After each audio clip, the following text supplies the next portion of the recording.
সমগ্ৰ দেশতে আৰ্থিক অনাটনে দেখা দিলে। বস্তুৰ জুই চাই দাম হ'ল। যিকোনো সামগ্ৰী এটা কিনিবলৈ আপোনালোকে আগতে যদি 100 টকা লাগিছিলে এতিয়া 110 টকা লাগিব। কাৰণ প্ৰতিটো বস্তু 10 টকা 15 টকা 20 টকা এনেকৈ বাঢ়ি গ'ল। দেশৰ GDP শেষ। পেট্ৰল ডিজেলৰ দাম বাঢ়িল।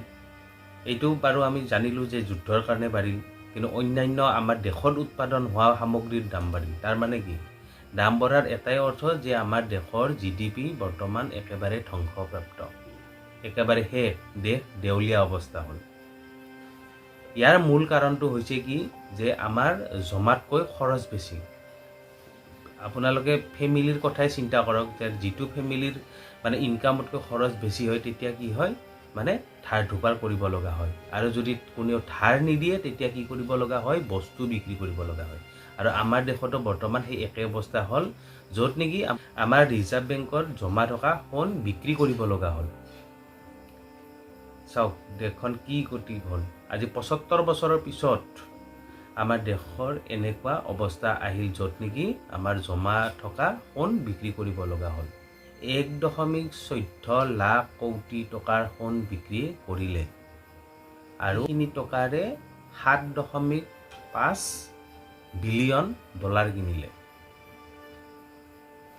আৰু এই একে সমস্যাটোৱে হৈছিলে কি 1991 চনত PV নৰসিংহ ৰাওৰ যেতিয়া চৰকাৰ চলি আছিলে, তেখেত প্ৰধানমন্ত্ৰী আছিল, তেতিয়া এই একে অৱস্থাৰ হৈছিল। আৰু সেই সময়ত গভৰ্ণৰ ডক্টৰ মনমোহন সিং তেতিয়া গভৰ্ণৰ আছিলে, আৰু তেওঁক ততালিকে বিত্তমন্ত্ৰীৰ দায়িত্বটো দিলে। আৰু তেখেতে কি কৰিলে, মনমোহন সিঙে হৈছে এজন অৰ্থনৈতিকবিদ, আৰু তেখেতে আমাৰ মানে যি জমা আছিল সোণ, সেই সোণখিনি বন্ধকত থৈছিলে, আৰু বন্ধকত থৈ সেই টকাৰে দেশৰ উন্নতি কৰিলে, আৰু এই বন্ধকত থোৱা সোণো 1 বছৰৰ ভিতৰত ঘূৰাই লৈ আহিল মনমোহন সিঙে। কিন্তু এতিয়া তেনেকুৱা জনা ব্যক্তি হয়তো দেশত অভাৱ হ'ল, আৰু সেইটোৰ কাৰণে সোণ বিক্ৰী কৰি দেশ চলাব লগা হ'ল।